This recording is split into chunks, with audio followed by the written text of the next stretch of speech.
Hi viewers, welcome back to my YouTube channel. Please subscribe ಮಾಡಿ, ನಮ್ಮ ಚಾನಲ್ನ like ಮಾಡಿ, ಶೇರ್ ಮಾಡಿ. ಇವತ್ತು ಸಿಹಿ ಕುಂಬಳಕಾಯಿ ಪಲ್ಯ ಹೇಗೆ ಮಾಡೋದು ಅಂತ ತೋರಿಸ್ಕೊಡ್ತೀನಿ. ಸಾಮಗ್ರಿಗಳು: ಕುಂಬಳಕಾಯಿ 3/4 kg ತೊಗೊಂಡಿದ್ದೀನಿ. ಒಗ್ಗರಣೆಗೆ ಕಡಲೆಬೇಳೆ, ಸಾಲ್ಟು, ಈರುಳ್ಳಿ 2 ತೊಗೊಂಡಿದ್ದೀನಿ. ಮತ್ತು ಇಲ್ಲಿ ಒಂದು ಸ್ವಲ್ಪ ಕಾಯಿ ತುರಿ ತೊಗೊಂಡಿದ್ದೀನಿ. 10 ಹಸಿಮೆಣಸಿನಕಾಯಿ ತೊಗೊಂಡಿದ್ದೀನಿ. ಸಾಸಿವೆ, ಎಣ್ಣೆ, ಜೀರಿಗೆ ಮತ್ತು ಕರಿಬೇವಿನ ಸೊಪ್ಪು ತೊಗೊಂಡಿದ್ದೀನಿ. ಬನ್ನಿ ಇವಾಗ ಸ್ಟಾರ್ಟ್ ಮಾಡ್ಕೊಳ್ಳೋಣ. ಒಂದು 5ರಿಂದ 6 ಸ್ಪೂನ್ ಆಯಿಲ್ ಬೇಕಾಗುತ್ತೆ. ಸನ್ಫ್ಲವರ್ ತೊಗೊಂಡಿದ್ದೀನಿ. 5 to 6 ಸ್ಪೂನ್ ಆದರೆ ಸಾಕಾಗುತ್ತೆ.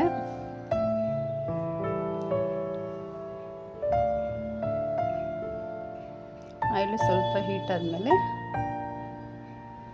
ಸ್ವಲ್ಪ ಸಾಸಿವೆ ಹಾಕೊಳ್ಳೋಣ.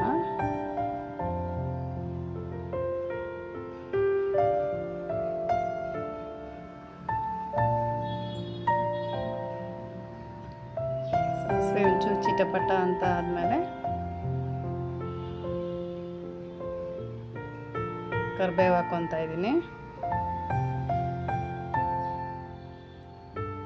ಕಡಲೆಬೇಳೆ, ಉದ್ದಿನಬೇಳೆ ತೊಗೊಂಡಿದ್ದೀನಿ. 2 1 ಸ್ಪೂನ್ ತೊಗೊಂಡಿದ್ದೀನಿ. ಕಡಲೆಬೇಳೆ, ಉದ್ದಿನಬೇಳೆ ಚೆನ್ನಾಗಿ ಗೋಲ್ಡನ್ ಬ್ರೌನ್ ಬರೋ ಥರ ಫ್ರೈ ಮಾಡ್ಕೊಳ್ಳೋಣ.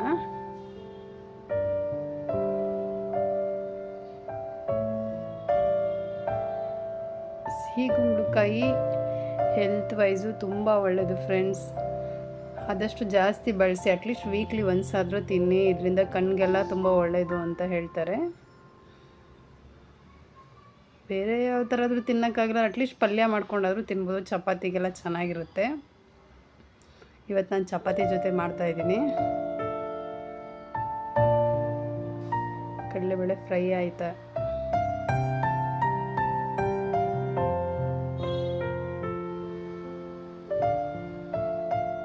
ಕಡಲೆಬೇಳೆ ಚೆನ್ನಾಗಿ ಫ್ರೈ ಆಗಿದೆ. ಇವಾಗ ಈರುಳ್ಳಿ ಹಾಕೊಳ್ಳೋಣ. ಮೀಡಿಯಮ್ ಸೈಜು 2 ಈರುಳ್ಳಿ ತೊಗೊಂಡಿದ್ದೀನಿ. ಬೇಗ ಆಗಿಬಿಡುತ್ತೆ, ಫಟಾಫಟ್ ಅಂತ. ಎಲ್ಲ ರೆಡಿ ಮಾಡಿ ಇಟ್ಕೊಂಡ್ರೆ, ಕುಂಬಳಕಾಯಿ ತೊಳೆದು ಸಣ್ಣಗೆ ಹೆಚ್ಚಿಟ್ಕೊಂಡ್ರೆ ಬೇಗ ಮಾಡ್ಕೊಬೋದು. ಈರುಳ್ಳಿ ಫ್ರೈ ಮಾಡ್ಕೊಳ್ಳೋಣ.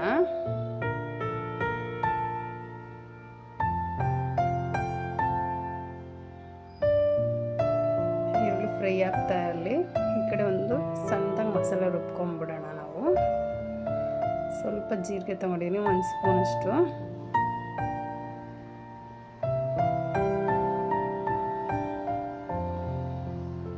ಖಾರಕ್ಕೆ ನಿಮ್ಗೆ ಎಷ್ಟು ಬೇಕೋ ಅಷ್ಟು ಮೆಣಸಿನ್ಕಾಯಿ ತೊಗೊಳ್ಳಿ. ನಾನಿಲ್ಲಿ 7ರಿಂದ 8 ತೊಗೊಂಡಿದ್ದೀನಿ. ಒಂದು ಅರ್ಧ ಬೇಡ, ಒಂದು ಸ್ವಲ್ಪ ಕಾಯಿ, ಒಂದು ಚಿಕ್ಕ ಇಂಚು ಆದರೆ ಸಾಕು. ಸುಮ್ಮನೆ ಅದನ್ನ ತರತರಾಗಿ ಗ್ರೈಂಡ್ ಮಾಡ್ಕೊತಾಯಿದ್ದೀನಿ. ನೀರೆಲ್ಲ ಹಾಕ್ಬೇಡಿ, ಸುಮ್ಮನೆ ಜಸ್ಟು ಗ್ರೈಂಡ್ ಮಾಡಿಕೊಂಡ್ರೆ ಸಾಕು. ಈರುಳ್ಳಿ ಫ್ರೈ ಆಗಿದೆ. ಇವಾಗ ಕುಂಬಳಕಾಯಿ ಸೇರಿಸ್ಕೊಳ್ಳೋಣ. ಚೆನ್ನಾಗಿ ತೊಳೆದು ಸಣ್ಣ ಕಟ್ ಮಾಡಿ ಇಟ್ಕೊಂಡಿದ್ದೀನಿ. ಕುಂಬಳಕಾಯಿ ಸೇರಿಸ್ಕೊಳ್ಳೋಣ. ಇವಾಗ ಚೆನ್ನಾಗಿ ಮಿಕ್ಸ್ ಮಾಡ್ಕೊಳ್ಳೋಣ ಫ್ರೆಂಡ್ಸ್.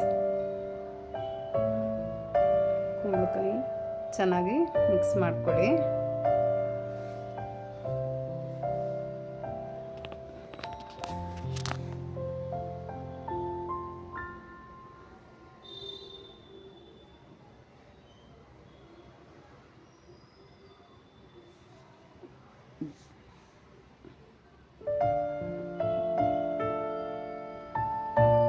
ಚೆನ್ನಾಗಿ ಮಿಕ್ಸ್ ಮಾಡಿಬಿಟ್ಟು ಲಿಡ್ ಕ್ಲೋಸ್ ಮಾಡಿ ಒಂದು 10 ನಿಮಿಷ ಬೇಯಿಸೋಣ. ಚೆನ್ನಾಗಿ ಮಧ್ಯೆ ಮಧ್ಯೆ ಕೈ ಆಡ್ತಾ ಇರೋಣ. ಸಿಮ್ಮಲ್ಲೇ ಬೇಯಿಸ್ಬೇಕು. ಇದು ಸಿಹಿ ಕುಂಬಳಕಾಯಿ ಸಾಫ್ಟಾಗಿರುತ್ತಲ್ವ, ಬೇಗ ಬೆಂದೋಗ್ಬಿಡುತ್ತೆ. ಮತ್ತು ಮಧ್ಯೆ ಕೈ ಆಡಿಸಿ ಒಂದು 10 ನಿಮಿಷ ಲೋ ಫ್ಲೇಮಲ್ಲಿ ಬೇಯಿಸ್ಕೊಳ್ಳೋಣ.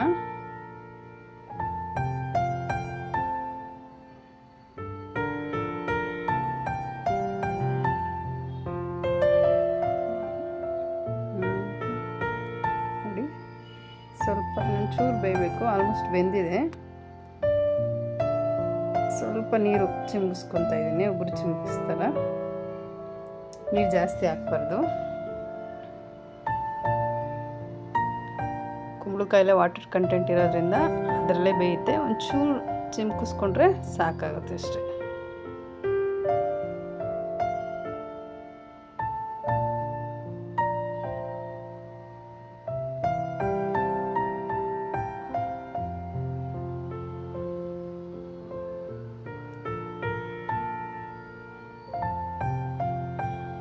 ಲಿಡ್ ಕ್ಲೋಸ್ ಮಾಡ್ತಾ ಇದ್ದೀನಿ. ಇನ್ನೊಂದು 10 ಮಿನಿಟ್ಸ್ ಬೇಯಲಿ. ಓಕೆ, ಇವಾಗ ಬೆಂದಿದೆ, ಆಲ್ಮೋಸ್ಟ್ ಆಗಿದೆ.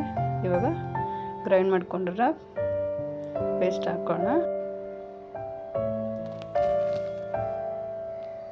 ರುಬ್ಬಿರೋ ಮಿಶ್ರಣ ಹಾಕ್ಕೊಂಡು ಚೆನ್ನಾಗಿ ಕಲಿಸ್ಕೊಳ್ಳೋಣ.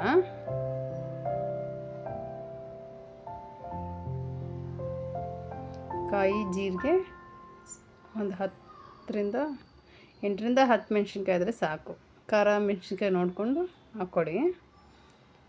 ಯಾಕಂದರೆ ಸಿಹಿ ಇರುತ್ತಲ್ಲ, ಸ್ವೀಟ್ನೆಸ್ಸು, ಸ್ವಲ್ಪ ಖಾರ ಜಾಸ್ತಿ ಆದರೆ ಚೆನ್ನಾಗಿರುತ್ತೆ.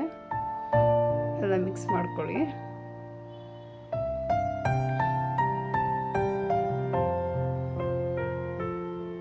ನೋಡಿ ಎಷ್ಟು ಬೇಗ ಬೆಂದೋಗಿದೆ.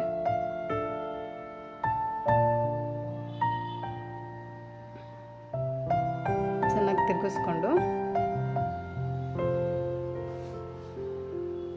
ಸಾಲ್ಟ್ ಹಾಕೊಳ್ಳೋಣ. 2 ಸ್ಪೂನ್ ಸಾಲ್ಟ್ ಹಾಕ್ಕೊಂಡಿದ್ದೀನಿ. ಸಾಲ್ಟ್ ಹಾಕ್ಕೊಂಡು ನೀಟಾಗಿ ಎಲ್ಲ ಮಿಕ್ಸ್ ಮಾಡ್ಕೊಳ್ಳೋಣ.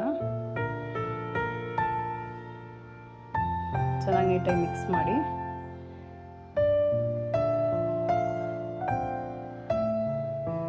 ಒಂದೆರಡು ನಿಮಿಷ ಮುಚ್ಚಿ ಸಿಮ್ಮಲ್ಲಿ 1-2 ನಿಮಿಷ ಕುಕ್ ಆದರೆ ಸಾಕು. ಹಸಿಮೆಣ್ಸಿನ್ಕಾಯ್ದು ಹಸಿ ವಾಸನೆ ಹೋಗೋ ತನಕ 1-2 ನಿಮಿಷ ಬೆಂದರೆ ಸಾಕಾಗುತ್ತೆ. ರೆಡಿಯಾಗಿದೆ. ಈಗ ಸ್ಟವ್ ಆಫ್ ಮಾಡ್ಕೊಳ್ಳೋಣ. ಕುಂಬಳಕಾಯಿ ಪಲ್ಯ ರೆಡಿಯಾಗಿದೆ. ಈಗ ಚಪಾತಿ ಜೊತೆ ಸರ್ವ್ ಮಾಡ್ಕೊಳ್ಳೋಣ. ಚಪಾತಿ ಜೊತೆ ಒಳ್ಳೆ ಕಾಂಬಿನೇಷನ್ ಕುಂಬಳಕಾಯಿ ಪಲ್ಯ. ಟ್ರೈ ಮಾಡಿ, ಮನೇಲಿ ಹೇಗಾಯಿತು ಅಂತ ತಿಳಿಸಿ. Thank you for watching.